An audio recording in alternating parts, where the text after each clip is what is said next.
Hi friends, welcome to Sindhu crypto world. ఈ వీడియోలో version 5.0లో అసలు ఏం జరుగుతుంది అనేది క్లియర్గా అయితే చెప్తాను. టోటల్గా 5 మేజర్ అప్డేట్స్ గురించి అయితే ఎక్స్ప్లెయిన్ చేస్తాను.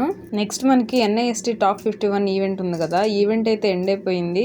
ఆ ఈవెంట్లో ఎలా క్లెయిమ్ చేసుకోవాలి, అవి మన వ్యాలెట్కి ఎలా యాడ్ అవుతాయి అనేది చూపిస్తాను. ఇక మీకు వాల్యుబుల్ అనిపిస్తే మన ఛానల్ని సబ్స్క్రైబ్ చేసుకోండి. ఇక without any delay let's go on to the topic. So first of all ఏంటంటే, ఒక పోస్ట్లో మనకు వచ్చిన అప్డేట్ ప్రకారంగా రెఫరెన్స్ తీసుకొని ఇది చెప్పడం అయితే జరుగుతుంది. ఇక్కడ వీళ్ళు ఏం చెప్తున్నారంటే, వర్షన్ ఇక్కడ 5.0 will be released at the end of this month or beginning of the next month అని అయితే చెప్తున్నారు. ఇక్కడ ఏం చెప్తున్నారంటే, వర్షన్ 5.0 మనకి ఈ మంత్ ఎండ్ లో గానీ నెక్స్ట్ మంత్ స్టార్టింగ్ లో గానీ స్టార్ట్ అవ్వచ్చు అని అయితే చెప్తున్నారు. మీకు డౌట్ రావచ్చు, ఈ మంత్ ఎండ్ అని చెప్పారు కదా కన్ఫర్మ్ గా, మళ్ళీ నెక్స్ట్ మంత్ అంటున్నారు ఏంటని చెప్పేసి. ఇక్కడ అది కూడా క్లియర్ గా అయితే చెప్తున్నారు. Due to the nature of KYC process implementations and adherences to accumulation strategies from interlink treasury fund and liquidity sources from major companies on Wall Street and Shanghai, choosing the right time to launch version 5.0 is crucial అని అయితే చెప్తున్నారు. ఇక్కడ ఏం చెప్తున్నారంటే, KYC process implementations కోసం కావచ్చు, ఇంకా అంతేకాకుండా ఏవైతే ట్రెజరీ ఫండ్స్ ఇంకా లిక్విడిటీ సోర్సెస్ గురించి ఏవైతే వర్క్ అనేది కంప్లీట్ అయిపోతుందో అప్పుడు కరెక్ట్ టైంలో లాంచ్ చేస్తామని అయితే చెప్తున్నారు. ఇది చాలా క్రూషియల్ థింగ్. ఇది నార్మల్ గా అయితే జరగదు, కొంచెం టైం తీసుకుంటుందని అయితే చెప్తున్నారు. మనకి వర్క్స్ అనేవి కంప్లీట్ అయిపోతే ఈ మంత్ ఎండింగ్ స్టార్ట్ అవుతుంది, రిలీజ్ అవుతుంది అని అయితే చెప్తున్నారండి. లేకపోతే కొంచెం డిలే అయ్యి నెక్స్ట్ మంత్ స్టార్టింగ్ లో ఉంటుందని అయితే చెప్తున్నారు. మనం ఇక్కడ ఏం ఆలోచించాలంటే, క్వాలిటీ అనేది చాలా ఇంపార్టెంట్ అండి. మనకు కొంచెం టైం తీసుకున్నా సరే క్వాలిటీ అవుట్పుట్ వచ్చిందంటే చాలా వర్క్ అనేది చాలా డీసెన్సీగా అయితే ఉంటుంది. కాబట్టి కొంచెం డిలే అయినా సరే మనం అడ్జస్ట్ చేసుకోవడం అనేది చాలా ఇంపార్టెంట్ అండి. నెక్స్ట్ ఈ వర్షన్ 5.0లో రిలీజ్ అయిన తర్వాత మనకి ఏమేమి అప్డేట్స్ అనేవి మేజర్ గా జరుగుతాయి అనేది క్లియర్ గా అయితే ఇప్పుడు మనం తెలుసుకుందాం. వీటిలో అయితే 5 మేజర్ గా అయితే జరుగుతాయి, అవి నేను క్లియర్ గా అయితే చెప్తాను.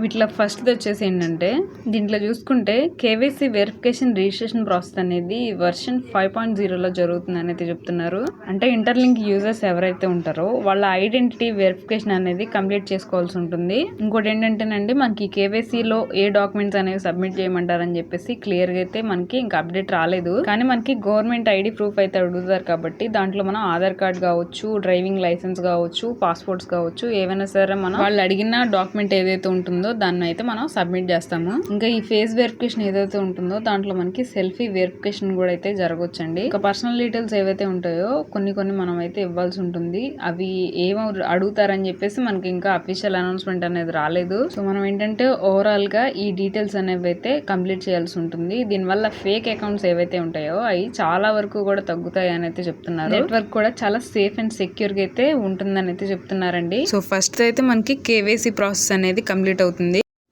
సెకండ్ అప్డేట్ చూసుకుంటే, వెరిఫైడ్ ITLG మైగ్రేషన్ ఇంప్లిమెంటేషన్ అనేది జరుగుతుందని అయితే చెప్తున్నారు. అంటే ఫస్ట్ స్టెప్ లో ఏదైతే KYC ఉంటుందో, KYC కంప్లీట్ అయినటువంటి యూజర్స్ ఎవరైతే ఉంటారో వాళ్ళకి మాత్రమే ఇక్కడ వెరిఫైడ్ ITLG అంటే ఇక్కడ ITLG అనేది మైగ్రేషన్ జరుగుతుందని అయితే చెప్తున్నారు. అంటే మన టోకెన్స్ ఏవైతే ఉంటాయో అవి మైగ్రేషన్ అనేది జరిగింది అనుకోండి, అవి వెరిఫైడ్ అకౌంట్స్ కి అయితే అఫీషియల్ టోకెన్ అలొకేషన్ అనేది జరుగుతుంది అనమాట. ఏదైతే ఈ మైగ్రేషన్ ప్రాసెస్ లో ITLG ఉంటాయో ఇవి మన ఫ్యూచర్ ఇంటర్లింక్ ఎకోసిస్టమ్ లో ట్రాన్సాక్షన్ కోసం చాలా బాగా యూజ్ అవుతాయి అని అయితే చెప్తున్నారు. ట్రాన్సాక్షన్స్ అంటే అక్కడ మనం ట్రాన్స్ఫర్ చేసుకోవడం కావచ్చు, బై చేయడం, సెల్ చేయడం కూడా కావచ్చు అండి. కాబట్టి ఈ వెరిఫైడ్ ITLG మైగ్రేషన్ ప్రాసెస్ అనేది కూడా ఇంప్లిమెంటేషన్ అవుతుంది మనకి వర్షన్ 5.0లో. సో దీంతో మనకైతే సెకండ్ అప్డేట్ కంప్లీట్ అయింది.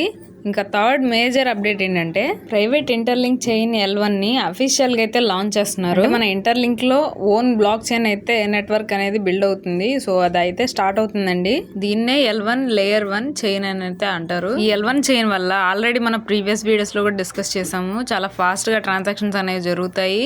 ఇంకా ఫీజు ఏదైతే ఉంటుందో లోయర్ ఫీజెస్ అనేవి మెయింటెనెన్స్ ఉంటుంది. ఇంకా ఇండిపెండెంట్ బ్లాక్ చైన్ ఎకోసిస్టమ్ అనేది బిల్డ్ అవుతుందండి. ఇండిపెండెంట్ అంటే వేరే దాంతో సంబంధం లేకుండా ఏదైనా సరే వేరే ప్రాబ్లమ్స్ మన ఇంటర్లింక్ L1 చైన్ కి అయితే ప్రాబ్లం అనేది రాకుండా అయితే బిల్డ్ అవుతుంది. ఎంతైనా సరే మన ఓన్ వాటికి ఉన్నటువంటి వాల్యూనే వేరు, వాటిని మనం చాలా ఫ్రీగా యూజ్ చేసుకోగలుగుతాం. మనం ఎలా కావాలనుకుంటే అలాగా మార్చుకొని యూజ్ చేసుకోవచ్చు. అలాగే మన ఇంటర్లింక్ లో కూడా ఇండిపెండెంట్ బ్లాక్ చైన్ సిస్టమ్ అనేది ఉంటుంది. దీంతో మనకైతే థర్డ్ మేజర్ అప్డేట్ అయితే కవర్ అయింది. ఇంకా ఫోర్త్ మేజర్ అప్డేట్ చూసుకుంటే, ఇంటిగ్రేషన్ ఆఫ్ ITL అంటే ఇక్కడ డిస్ట్రిబ్యూషన్ కావచ్చు, స్టేకింగ్ కావచ్చు, అదైతే మనం చేసుకోవడానికి వీలుగా అయితే ఉంటుందని అయితే చెప్తున్నారు. ఈ వర్షన్ 5.0లో ITL ని మనం స్టేకింగ్ కావచ్చు, డిస్ట్రిబ్యూటింగ్ కావచ్చు యూజ్ చేసుకోవచ్చు అని అయితే చెప్తున్నారు. స్టేకింగ్ అంటే ఆల్రెడీ అందరికి తెలిసిందేనండి, టోకెన్స్ ని మనం లాక్ లో పెట్టుకోవడం, ఒకనొక డ్యూరేషన్ ప్రకారంగా లాక్ లో పెట్టుకున్న తర్వాత మనకి ITL అనేది రిలీజ్ అవుతుంది. వాటిని మనం యూజ్ చేసుకోవడం జరుగుతుంది. సో ఈ ప్రాసెస్ మొత్తం కూడా ఇంటిగ్రేషన్ అనేది జరుగుతుంది అనేది చెప్తున్నారు. దీంతో మనకి 4th అప్డేట్ కూడా కంప్లీట్ అయిపోయినట్టే. ఈ ఇంటిగ్రేషన్ వల్ల అయితే చాలా బెనిఫిట్స్ అయితే ఉంటాయండి. సో ఇది కూడా చాలా మంచి బెనిఫిట్ అని చెప్పుకోవాలి. ఇక ఫైనల్ మేజర్ అప్డేట్ చూసుకుంటే OTC ట్రేడింగ్ గానీ ట్రాన్స్ఫర్స్ గానీ ఇక్కడ జరుగుతూ ఉంటాయి అనమాట. మన ITLX వ్యాలెట్ అంటే మనకి OTC లో ట్రేడింగ్ అనేది ఎనబుల్ అవుతుంది. అప్పుడు ట్రేడ్ చేసుకోవచ్చు. అంతేకాకుండా ట్రాన్స్ఫర్స్ కూడా చేసుకోవచ్చు అండి. ఎవరైతే ఇద్దరు ఉంటారో కన్వర్టేషన్ చేసుకొని వాళ్ళు ఒక ప్రైస్ అనేది అనుకొని వాళ్ళు ట్రాన్స్ఫర్ కూడా చేసుకోవచ్చు అని అయితే చెప్తున్నారు. బై అండ్ సెల్ కూడా చేసుకోవచ్చు. ఈ ప్రాసెస్ అంతా కూడా ITLX వ్యాలెట్ లోనే జరుగుతుంది. ట్రాన్స్ఫర్ కావచ్చు, ఇక్కడ మనకి ట్రేడింగ్ కావచ్చు. ఈ అప్డేట్ మనకైతే పీర్ టు పీర్ ట్రాన్సాక్షన్స్ కి చాలా బాగా యూజ్ అయ్యే అప్డేట్ అనమాట. అంటే OTC trading transfer update. Present మనకి ఓవరాల్ గా చూసుకుంటే 5 మేజర్ అండ్ బెస్ట్ అప్డేట్స్ అంటే ఇవేనండి. ఇవి మనకైతే ఈ మంత్ ఎండింగ్ నుంచి కూడా స్టార్ట్ అవ్వచ్చు, లేదా నెక్స్ట్ మంత్ స్టార్టింగ్ నుంచి కూడా అయితే స్టార్ట్ అవ్వచ్చు. అయితే మనకి 5 మేజర్ అప్డేట్స్ అయితే కవర్ అయిపోయాయి. మనకైతే NIST టాప్ 51 ఈవెంట్ ఉంది కదండి. ఈవెంట్ అయితే ఎండింగ్ వచ్చేసి ఆ ఈవెంట్ లో మన గిఫ్ట్ బాక్సెస్ ఏవైతే ఉంటాయో లాక్ లో ఉన్నవి అవి ఎలా క్లెయిమ్ చేసుకోవాలి, క్లెయిమ్ చేసుకున్నవి మనకి ఎలాగా ITLX వ్యాలెట్ కి మనం ట్రాన్స్ఫర్ అయ్యేలా చేసుకోవాలనేది చెప్తాను. మనకైతే ఇంటర్ఫేస్ ఎలా ఉంటుంది, ఇక్కడ క్లెయిమ్ అని గ్రీన్ కలర్ లో ఉంది కదా, దాని మీద క్లిక్ చేస్తే ఎలాగైతే మనకి అసలు ఏమేమి వచ్చాయి అనేది క్లెయిమ్ చేసిన తర్వాత అయితే కనిపిస్తాయి. నాకైతే HCS ఇంకా క్యూహాంగ్ టికెట్స్ అయితే వచ్చాయి. సో నెక్స్ట్ బాక్స్ ఓపెన్ చేస్తున్నానండి. ఇట్లా మనకు ఓపెన్ చేస్తే క్లెయిమ్ చేస్తే ఇలాగా కనిపిస్తాయి అనమాట. క్యూహాంగ్ టికెట్స్, HCS, మీకు వీసా కార్డు కూడా కనిపించవచ్చు. సో నేనైతే ఇక్కడ నాకు 3 అయితే ఓపెన్ అయ్యి 3 అయితే ఓపెన్ చేశాను. ఇక్కడ లాస్ట్ దాంట్లో 10 క్యూహాంగ్ టికెట్స్, HCS అయితే ఉంది. ఇప్పుడు ఇది మనకి వ్యాలెట్ లోకి యాడ్ అవ్వాలంటే మనం ఏం చేయాలంటే మనం ఏం చేయాలంటే బ్యాక్ వచ్చేసి వ్యాలెట్ లోకి వెళ్ళాలి. ITLX వ్యాలెట్ ఓపెన్ చేయాలి. వ్యాలెట్ ఓపెన్ చేస్తే వ్యాలెట్ అడ్రస్ కాపీ చేసుకోండి అని చెప్పేసి ఇక్కడ ఒక ఆప్షన్ అయితే ఉంటుంది. ఇక్కడ చూసుకోవచ్చు కాపీ ఆప్షన్. దాని మీద క్లిక్ చేస్తే మన వ్యాలెట్ అయితే కాపీ అయిపోతుంది. అడ్రస్ కాపీ చేసుకొని బ్యాక్ వెళ్తే ఇక్కడ మనకి టాప్ 51 ఈవెంట్ బ్యానర్ కనిపిస్తుంది కదా, ఈ స్క్రోలింగ్ లోనే కనిపిస్తుందండి. దాని మీద క్లిక్ చేయగానే మనం ఇందాక క్లెయిమ్ చేసినవి ఏవైతే ఉంటాయో ఆ క్లెయిమ్ చేసినవి మనకి క్లియర్ గా అయితే కనిపిస్తాయి.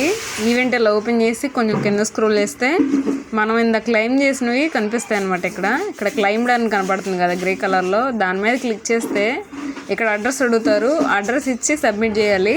ఇలా ఒకసారి మనకి క్లెయిమ్ దగ్గర ఒకసారి అడ్రస్ ఇస్తే సరిపోతుంది. మిగతా వాటికి కూడా ఆటోమేటిక్ గా అడ్రస్ అయితే వెళ్ళిపోతుంది, లింక్ అయి ఉంటుంది అనమాట. మీరు ఈ ప్రాసెస్ యూజ్ చేసి లాక్ లో ఏవైతే ఉన్నాయో వాటిని అయితే క్లెయిమ్ చేసుకోవచ్చు. ఎవరెవరికి ఎన్ని బాక్స్లు ఓపెన్ అయ్యాయి అనేది కామెంట్స్ లో అయితే తెలియజేయండి. నాకైతే ఇక్కడ ఎన్ని క్లెయిమ్ అయ్యాయి ఏంటనేది మీకు క్లియర్ గా అయితే చూపిస్తున్నాను. ఏదైతే క్లెయిమ్ చేసిన తర్వాత HCS కావచ్చు, ఇంకా క్యూహాంగ్ టికెట్స్ కావచ్చు, ఇవన్నీ కూడా మనకి ITLX వ్యాలెట్ కి అయితే ట్రాన్స్ఫర్ అవుతాయి. మీకు USDT వచ్చింది అనుకోండి, USDT మాత్రం కొంచెం టైం పడుతుంది ITLX వ్యాలెట్ లో అప్డేట్ అవడానికి. సో ఇవైతే మనకి ప్రెజెంట్ ఉన్న అప్డేట్స్. వీడియో వాల్యుబుల్ అనిపిస్తే ఈ వీడియోని మీ ఫ్రెండ్స్ కూడా షేర్ చేయండి. నెక్స్ట్ వీడియోతో మళ్ళీ కలుసుకుందాం. Thank you very much.